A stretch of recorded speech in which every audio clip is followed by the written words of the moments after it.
Hey guys, what's up? Welcome to Magic in the Basement. Today I'm going to be doing an unboxing of the one of the Commander 2018 decks. I picked the Subjective Reality one first because I had to just pick one, and this one looked cool. I mean, they all kind of have some cool mechanics to it, but I want the Ninja out of this to make a different deck first. So anyway, I'm going to open it up. We're going to look at it. And today, we're also going to talk about some quick upgrades to it to make it better out. Because a lot of people, they want to buy a deck. They want to be able to play it quick. Like out of the box, it's pretty fun. But granted, out of the box, there's some cards in there that don't like work completely well together in the theme of the deck. And we're also talking about the deck as Amaterasu as the commander. Because in all of these, you have the main big card commander and a few other alternatives in it. But today we're talking about her as the commander. So the upgrades I'm talking about are going to be very inexpensive. And they're going to just give you some ideas. Granted, there's tons of different, routes you can go with it. There's always different, things you can put in. Everybody likes to brew their own thing. I'm just giving you some basic ideas, inexpensive ideas. I'm not messing with the mana base because a mana base it'll work out of the box, and people know if you've been playing Magic a while, mana bases can be super expensive to upgrade. If you want the high end dual lands, if you want shock lands and fetch lands and all those things. So I'm just leaving that be for now. If you have them, more power to you. But I'm just going to talk about things that are going to help it, play better. Granted, the lands will help it play better, but they're not necessary because the lands in here will work fine. Alright, that being said, let's check it out. Alright, let's open it up. Also, the cards I'm taking out of it to upgrade, I'm not going to be doing a full rebuild from the ground up. So don't, I'm just going to be taking out maybe 10, 12 cards and call it a day. Now, I don't really take these out of here because these like the bin quick and I don't really use them. So I'm just going to set that aside. So yeah, that's that. It comes in a box. It's got some how-to commander type thing. It tells you a little bit about the different commander choices in the deck. Different things you can use. It tells you commander rules on the back. For new commander players. Alright, so we're going to set that aside. It comes in a box. Now, these boxes I never got because they're really oversized for it. It's not like a deck box. You could have just made a bigger deck box. But I guess, they didn't want to do that. So, I mean, it's got no art on it or anything like that. So here we go, the 100 cards. I'm looking at the sides to see if it's curling already. Because if you watch my Is It Worth It toolkit video, they were freaking curling out of the box. So yeah. Also, I got my perfect fits because there are foils in here, and we all know once foils hit air, the longer they hit the air, the worse they get. So I got my 3 perfect fits off the bat for my foils because I want to get them out of the package into a perfect fit into a sleeve ASAP. Alright, so give me a second. I'm going to do that now. And then we're going to go ahead and look at the cards. Alright. So, There's 4 commander decks this year instead of 5. I think they're going to just keep it the 4 ofs now, personally. They hiked them up by $5. So the MSRP on these is $39.99 now, instead of the $34.99 they were before.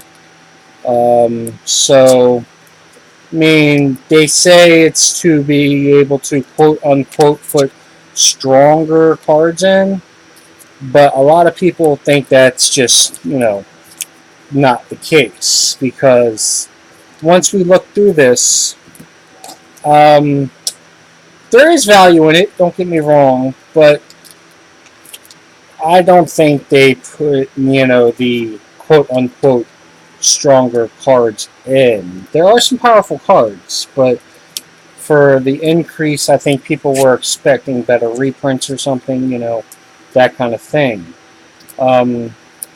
So, I mean, it's to each their own. The Lizards is losing money, they're losing sales, so maybe they're just trying to recoup on a product that they know is very popular and sells generally well in the past. Alright, got them in my sleeves. Okay, so we got the Planeswalker that is going to be the commander. Now, if you look, these are available to be the commanders for the deck. Unlike other Planeswalkers, it's got the special rule at the bottom that says it can be the Planeswalker. I mean, can be the commander. So, that's a cool thing. Alright, you got her. You got another, one of the other options is a zombie wizard. So you could do like a straight up zombie deck, and you got a good commander, and it's got white, black, and blue colors. Now, this is a cool card, but for the, like I said, we're going to talk about cards to take out, cards to upgrade. In my opinion, this card is one to take out. Don't get me wrong. It's a great card. It just doesn't flow with this, what I feel this deck is about. Then we have a Sphinx. There's the third commander option. Pretty good. It lets you... actually, let me read Amaterasu. It's +1, draw a card, then put a card from your hand on top of your library. -1, exile another target permanent you own, then return it to the battlefield under your control. Now, this is something to keep thought about, because it says you own. So you can blink. I call it blink. It's a blink mechanic. You can blink a card that's been stolen from you and get it back. So if somebody took one of your cards, one of your creatures, one of your enchantments, whatever, one of your lands, because it doesn't say creature, it says permanent, you own. So if they stole something from you, you can blink it and get it back under your control. Kind of make them waste their card. So that's pretty cool. And then its 6 ability, its ultimate, is choose left or right. Each player gains control of all non-land permanents other than Amaterasu, the Fate Shifter, controlled by the next player of the chosen direction, which can be cool. You get to keep your Planeswalker, and then everybody pretty much, shifts their permanents in whichever direction you pick. If your board is, very low or whatever, you're not getting, good draws or just whatever, somebody else has a better setup, that's not a bad ability. Alright, so there we go. Now, I'm not going to read all the cards, but like I said, these are the commander options, so I'm going to read them. This one isn't bad. It's a 3/5 Phoenix for 5. Flying Vigilance Menace. Off the bat, pretty good for its mana cost. Then, whenever it attacks, you reveal the top card of your library. If its converted mana cost is odd, you can't get to cast it without paying its mana cost. Otherwise, you draw a card. Pretty cool. So, if you rig your deck with, odd mana cards, perfect commander for you. Alright? And either way, even if it's not odd, you get, to keep it, you get to draw it. Then you get some tokens, zombies on one side, and I think if you flip them over, they're like, you got angels and manifests. These are actually they feel thicker. They feel like actual magic card instead of like the token paper. So I actually tend to like the double-sided ones a little bit better. You get 10 of them. I'm gonna set those aside. All right. So I don't know. Like this is kind of, I don't know why it's like out of trying to get it a little more focused for you. Yeah, maybe I could just do it like this. You got it. This is a unicorn. This one is one of the ones I'm going to take out because A, it's a unicorn, and B, it doesn't have like an enter the battlefield effect or leave the battlefield effect. So it's not with the synergy of this deck, in my opinion. Because, like I said, if Amaterasu is your commander, she's kind of like your top deck matters a lot. So it's a lot of enter the battlefield type effects that are good with her, and ones that don't feel like they have a place to me. All right, we got a zombie. Again, I'm gonna take the zombie out because it's not really a zombie type feel to me. You know what I mean? Doesn't have any synergies really with zombies. I think there's like 3 zombie cards in it. Alrighty. I'm really trying to see if I can get this more focused for you guys.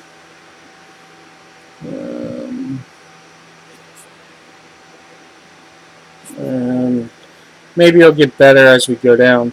This is actually a cool one that people have looked at. It's an uncommon. It's 5 mana. Give me 1 second. Oh, I really am going to try to get this focused better. Give me 1 moment. Alright, we're back, and we got it focused quite a bit better. Sorry about that. Alright, now like I was saying, this one is one of the ones that people were talking about. 5 mana artifacts, trample. But the cool part is, when it deals combat damage to a player, you can cast your commander from the command zone without paying its mana cost. You still pay the tax, though.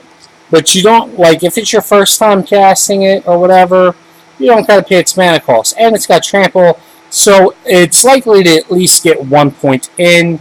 You pick your opponent that, doesn't have the defenses enough to, and boom, you get your commander.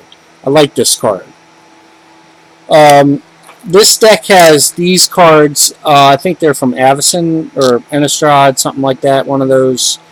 They're miracles. Now, see, miracles, they have a high mana cost originally. Like this one is a 6 mana cost. Not very good at that price. But what happens with miracles is if it's the first card that you draw, so on that turn, you get to pay it for its miracle cost instantly. So if this is the first card I'm drawing, instead of it being 6 mana, I get to play it instantly for 1 mana. Come on, focus in on that. Anyway, this one puts target artifact, creature, or enchantment on the bottom of its owner's library for 1 mana. Now, with Amaterasu, it's good because you can always set up your miracles because her +1 lets you draw a card and then put a card from your hand on top of your deck. So if this was a card that wasn't drawn as your first card, you don't have to reveal it and play it for its miracle. But you could Amaterasu 1 and put it back on top. So next turn, boom, it's ready to go. I like that card. Alright. We got some Crib Swap. We've got some light foam. Return to Dust, always a good one. Brainstorm, great card for the, knowing the top card of your deck.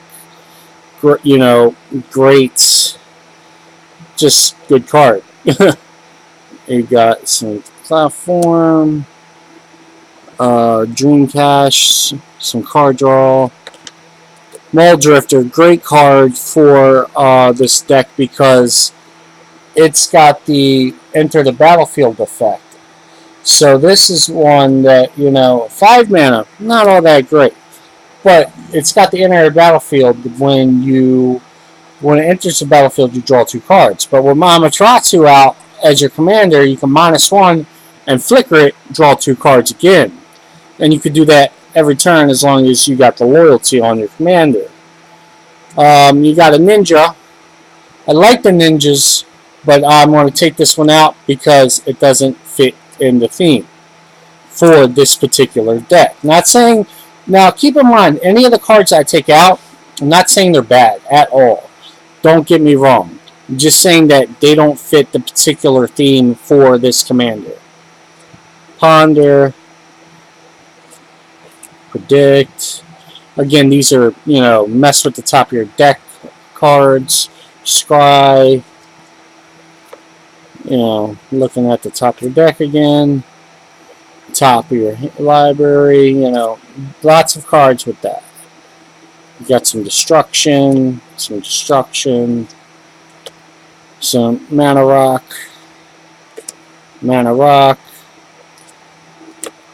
This one's pretty good. Scrying 2. Again, a lot of top of your deck manipulation.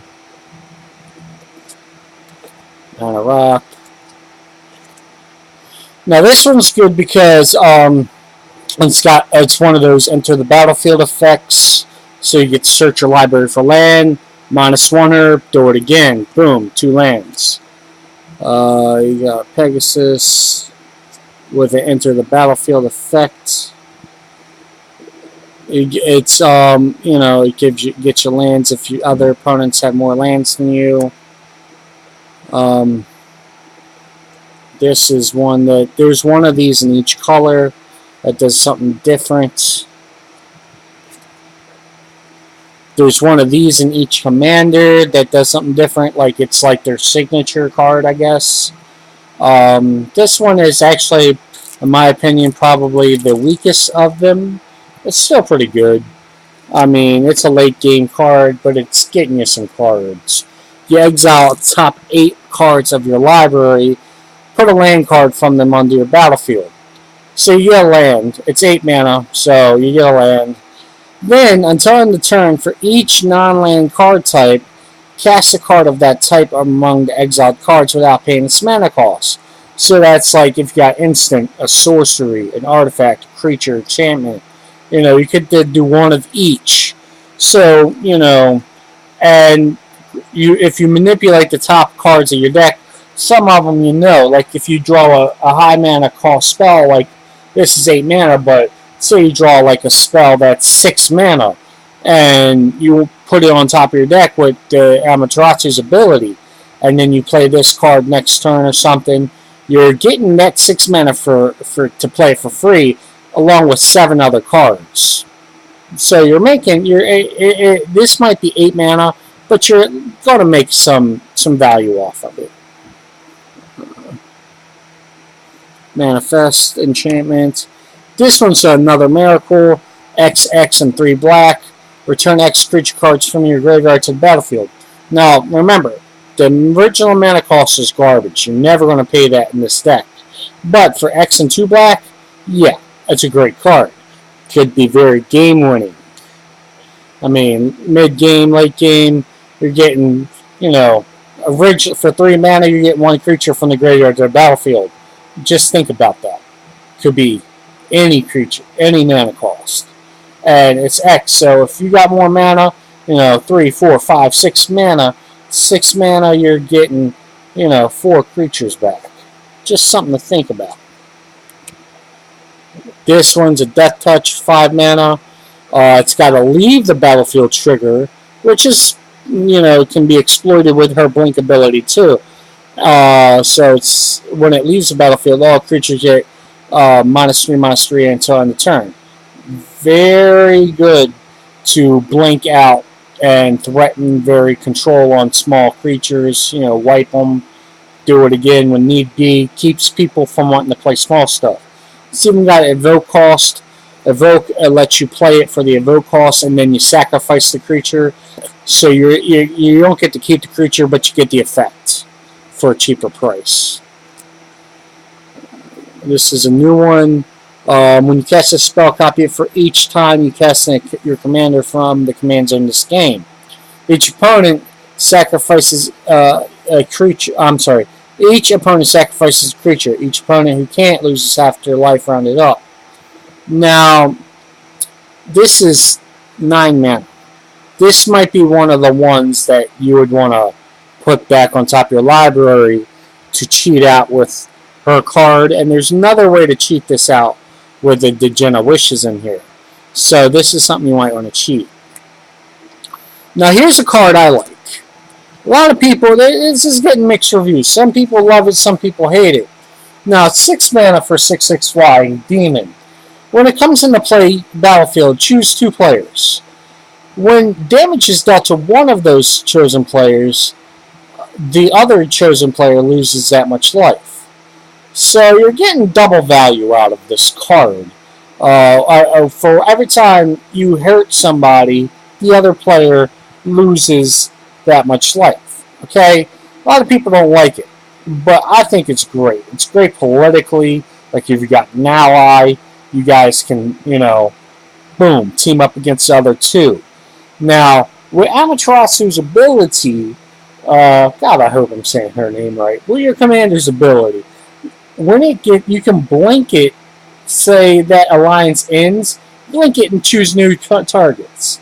Now, the best part I like is a lot of people don't think about this, but it's a very defensive card too. Because when it's down to you and one opponent, you blink it and choose you and your opponent. Because it doesn't say choose 2 opponents. It says choose 2 players. Now, when you pick you and your opponent, if your opponent and you have even one more life than your opponent does, they're not going to attack you because every time they hit you, they lose life. So it's very defensive. It's like a reflection shield. It makes them think twice about hitting you. So keep that in mind. Also, if cards like this is in black, so cards that make you, if it's you and your opponent selected. Cards that make you lose life when you play as an extra cost, or cards like Phyrexian Arena that you draw a card and take 1 damage. So with this in play and it's you and your opponent, it pretty much Phyrexian Arena says draw a card, lose a life, deal a damage. I think it's a good card. Now here's the Ninja. This card I'm taking out, but I love this card. I'm going to make a whole deck around this card. It's a command. It can be a commander. I'm going to put this in a perfect fit real quick because I will be making this into a commander. It's a human ninja. A human ninja commander. Enough said. But its ability is cool. It's got commander ninjutsu. So its ninjutsu can be used from the command zone. Unlike other ninjutsus. So if you get Commander Ninjutsu, if you return an unblocked attacker you control to your hand and put this card on the battlefield from your hand or the command zone, tapped and attacking. That's awesome. So pretty much for 2 mana, you can cheat your commander out whenever you're unblocked. And that bypasses commander tax. That bypasses her additional mana up there. It bypasses a lot. So if you got, like, say, an unblockable creature, your commander pretty much says, whenever this creature attacks, 2 mana to play your commander. But anyway, her ability is awesome. Whenever a ninja you control deals combat damage to a player, deal the top card of your library and put that card in your hand. Each opponent loses life equal to that card's converted mana cost. Now, granted, this deck does deal a lot with top card matters, but I don't think this has enough ninjas in it to get full effect. That's why I'm taking this out. Great card, though. Alright, you got Scryland.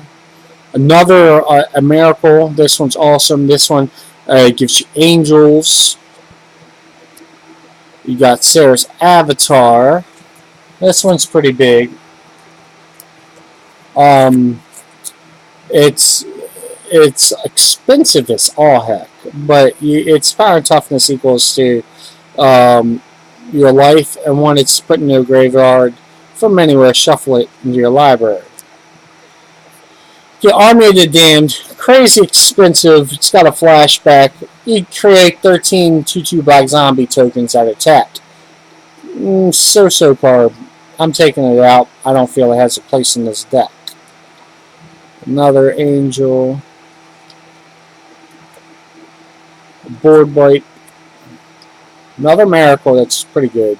Now, they only have a few Miracles in here, which is not as good as I'd like. The one that they don't have that they should have, in my opinion, is Temporal Mastery. It's crazy expensive to start with, but it's Miracle. It's 2 mana. You take an extra turn, you exile it. That's not in here, but that's something you should think about if you want to upgrade it. It's cheap. It's not expensive. This one's pretty good for top of your card deck manipulation. When it attacks, each player chooses a card name. Then each player reveals the top card of their library. If the card revealed has the name they chose, put it in their hand. If it doesn't, put it at the bottom of the library. So with top deck manipulation with Amaterasu's +1, this pretty much always draws to that card. Another Miracle. They did Jenna Wishes. I was saying cheat stuff out. It comes with 3 wish counters on it. You pay 4, remove a wish counter, reveal the top card of the library. You may pay the card, play that card without paying its mana cost if you don't exile it. So it's good for, putting those high cost spells on top of your library and then cheat them out for 4 mana. Also, when this has no more counters on it, you could blink it and get counters back on it. Boom, pretty good. This one I don't feel has a home in the deck. My opinion. Another, look at the top card thing. This one revealed top 5 cards of your library and opponent separates them. It's like a fact or fiction. I don't like this one. It's too expensive. Taking that one out. What do we got here? Enters the battlefield. Return target creature card from the graveyard to the battlefield. You lose life equal to its converted mana cost. So yeah, another. This one's 5 mana for another. Enter the battlefield, get a creature back, and it's blinkable. The only downside is you're losing life to the mana. But, it's pretty powerful, and it's reusable. So, it's pretty good. We got this guy.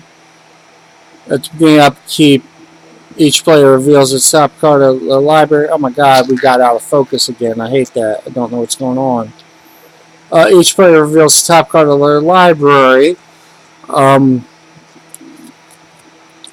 Top card of the library loses life equal to that card's converted mana cost and puts it in their hand. Again, a lot of top of the deck manipulation. Top deck card matters. Another Sphinx. This one's pretty good. When he's dealt damage, you may destroy target permanent. So, he's a good blocker. Or a good political card. Say somebody's got a big threat. Your ally at the time, can make a deal. Say, hey, I'll attack if you block with it and kill it, and then boom, destroy the threat. Here's another good ninja, taking it out because again, ninjas are good, but I don't feel it has the place in this deck. Alright, got some removal. You got some Mana Rock with Scry. Soul Ring. Every commander precon has it. And we got mana.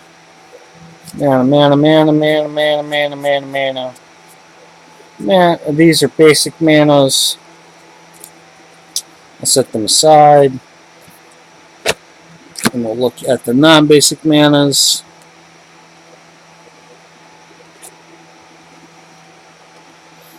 These are, even though they're non-basic, they're pretty basic. Ones you've probably seen.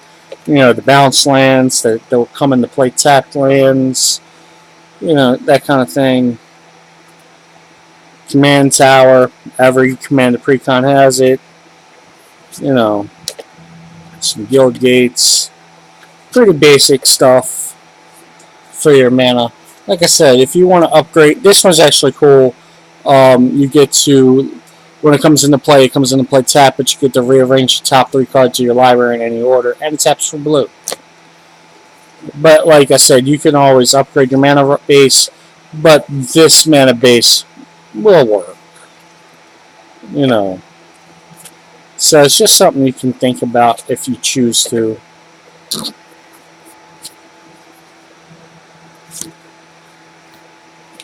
Trying to get it more in focus again.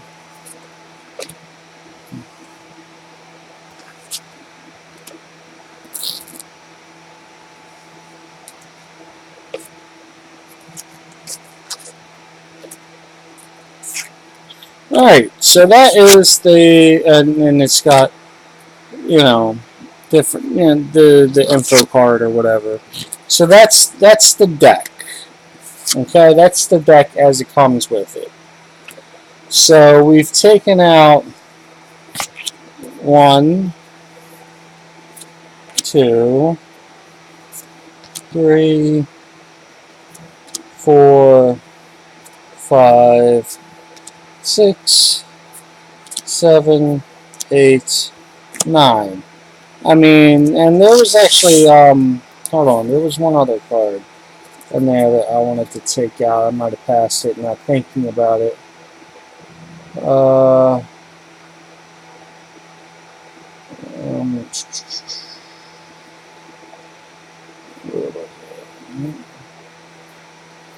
I mean, 9 isn't bad, it's not horrible. Here it is, that angel. 10. So we got 10 cards out. So that's a tenth of your deck. So just things that, aren't necessarily bad, just things that I don't think fit in here for her mechanic. Now, like I said, there's lots of choices you could put in here. I'm just going to go over some of them. I'm not saying put all of these in here or any of these in here. I'm just saying these are the kind of cards that would work well in the deck. Again, Temporal Mastery is that one miracle card. It's like $6. Look it up. I don't have one. It's great to go in there.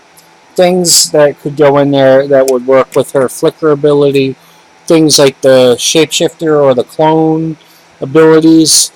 So, things that come in, you pick a creature card, becomes a copy of it. Now, those are always fun because they can become a copy of any creature on the battlefield. But what happens when, a bigger creature comes out? You're like, hey, I want to copy that one. Well, just flicker it and boom. Now you can pick the new copy. So that's something you could do. One thing I would automatically suggest, but it's a little bit on the pricier side. I mean, it's like $10, $12, $15, something like that. Sensei's Divining Top. You want to say, if you got it, put it in here. If you got the money for it, pick it up, put it in here. It's a great card. So you want to put stuff in here like enter the battlefield stuff, like this one. Enter the battlefield, get an artifact back from the graveyard to the battlefield. So you can flicker it, boom, put it back, get more than one artifact out. So you got stuff like, any enter the battlefield effects are pretty good. So you got those, like stuff like this, common, but, it enters the battlefield to scry. And this one's a scry 2. So, I mean, this very cheap. I think it's like 10 cents or something, probably going for free. Then you got another enter the battlefield that's good. The mages, the trinket, treasure, trophy, whichever you just choose, to get your artifacts if you're running like your soul rings or, if you got like stuff that you just want to tutor out, you know what I mean? Good to do that. You know, you got the stuff that comes into play, bounces creatures, so you could flicker those. Again, these are all just some ideas of upgrades that you could put in. Very cheap. Um, Here's one. It comes in. You look at top two cards. You put one into your hand and the other at the bottom of your library. So you get a choice and you draw a card. Cheap. Here's one that I would suggest that you put in regardless. It's a common. When it comes in the battlefield, enter the battlefield. Return target instant sorcery from your graveyard to your hand. So that's how you can get some of your instant and sorceries back, your miracles back. You know, you miracle it. You play this. You put it back in your hand. You play the miracle again. You flicker this. You get the miracle back. You see where I'm going with this? You put the miracle on top of your deck. You draw it, and it's just a cycle. Then you got like ramp cards, like Solon. He comes in, you get a mana. When he leaves a land, you get a land, and then when he leaves, you draw a card. But you can always flicker him if you choose to. Keep getting the lands that you need to fix your colors or whatever. Just ramp up. You know what I mean? And then when you're ready for him to die, just block or whatever. Draw a card. Then you have the enter battlefield effects that destroy a creature. You can, again, flicker these again a lot. Destroy creatures as you choose. Make them sacrifice creatures. You can do this with these cards. This is like, 50 cents, quarter. You also have the Gear Hulks that do those. Like the Torrential Gear Hulk gets an instant back. Let you play it for free when it comes in the battle. The Noxious Gear Hulk destroys a creature when it comes in the battle. This comes in the battle. The destroy target creature, and you just flicker them and get extra effects. Level up. Here's a cheapo, but great. Comes in the when it comes in the battlefield, you return 2 creatures with power 2 or less from the graveyard to the battlefield. So you get your like Muldrifters, stuff like that. Your Chupacabras, your Seagate Oracles. Get a bunch of stuff back, and when they come back in, they trigger. Then you can flicker this, pull more stuff out. It's a great card. It's got an invoke, so if you don't have the original 5 mana, you can get the ability for 4 mana. Now here's another thing I want to talk about. It's the flicker effect is not just for creatures; it's for permanents. So here's one. This one, and I'm just talking about this one as an example. This works with any permanent, but enchantments, whatever. This one is enchant creature, can't attack or block. So if they have a creature you don't like, enchant they can't attack or block. Then if they get a bigger threat out, you can just flicker it, put it on the new bigger threats. So it's just something to keep a thought of. Also, auras. Auras are very interesting when they get flickered. When they get flickered and they come back into play, they can hit hexproof creatures. Because technically when they're coming back into play, they don't target the creature. So it gets around hexproof. It's very interesting on how they word it. Look it up, or you can trust me. Ask your judge at your tournaments or whatever. It works. It's in the rules. If you flicker an aura, it gets past hexproof. It's just something to think about. So, like if they got your Narsets or something like that. Like if you flickered this, you could put it on Narset. Then it can't attack or block. So it's not getting its triggered. It's just something to think about. Actually, I might do that in my next, because at my game shop, everybody hates on Narset. So it's something to think about. Alright, here's another thing. Morph creatures. They're put face down, and then you play them for 3 mana colorless. You put them face down, and you can morph them up for their morph cost, which is generally high, but you generally get the ability when they're flipped face up. So now here's the thing with morph creatures and flicker. When it's face down, so it comes in for 3 mana, it's face down. They don't know what it is, but if you flicker it, it flickers, and when it comes back in the battlefield, it comes in face up. Okay, and it gets the ability. So, for example, this one, it comes in for 3 mana, but instead of paying 7 mana to flip it up, I can just flicker it. Pay 3 mana, flicker it, comes back in the play face up, does its ability, boom. It's just something to think about. Now, and here's the last one I'm going to talk about for this particular deck. And again, these are all suggestions, cheap suggestions, instant upgrade suggestions.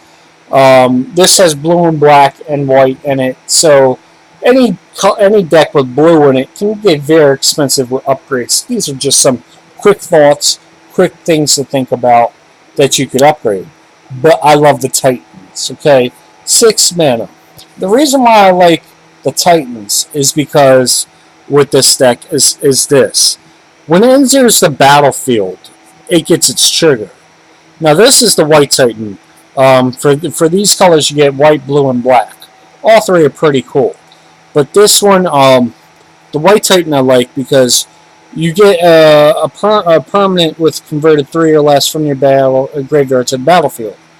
So that when it enters or attacks. So what I like to do is it comes in, gets the permanent. Next turn, swings. Oh, this one's Vigil. Swings, gets the permanent. Main phase 2, you flicker it, gets a permanent. So then next turn, you can repeat the process. It's just amazing. And you can repeat it over and over again. So, for example, say it didn't have Vigilance, and you came into play, you get your effect, next turn you attack, get the effect, flicker it, it's then ready to block again, and you get the effect again. And then next turn repeat. Just something to think about. I really like that. And with this one, I really like it because it's resurrection. I really like the resurrection stuff. You can do any permanent with this particular one. Creatures, artifacts, enchantments, whatever. Again, very inexpensive. So, these are just some of the thoughts I had on how you could upgrade it. You know, it's pretty good out the box, but you could upgrade it quick and easy. Want to give a shout out to Colin. He gave me the suggestion on doing the opening and the upgrade ideas. So he's a player at my local game shop. Just want to give him a shout out. If you're watching, thanks for the idea. Guys, in the comments, if you had any other suggestions on cards to take out or cards to put in, leave them in the comments. Like I said, there's 1,000,001 ways, to upgrade a deck. These are just some quick ones. So leave them in the comments what you think, what your thoughts about upgrades are, if you even like this deck. So you guys have a great day, and thank you for watching. Next time I'll be doing another opening of one of the other decks and talking about some upgrades for it. Also, in the future, I'm going to be building a deck with this, and we'll talk about it if you guys want. So leave a comment if you guys are interested in that. Let me know what you think. And I'm also planning on doing a deck around the zombies. So ninjas and zombies. Cool ideas. Leave them in the comments if you got them. If not, don't. It's whatever. But yeah, let me know what you guys think. Thanks for watching, and I'll see you guys next time.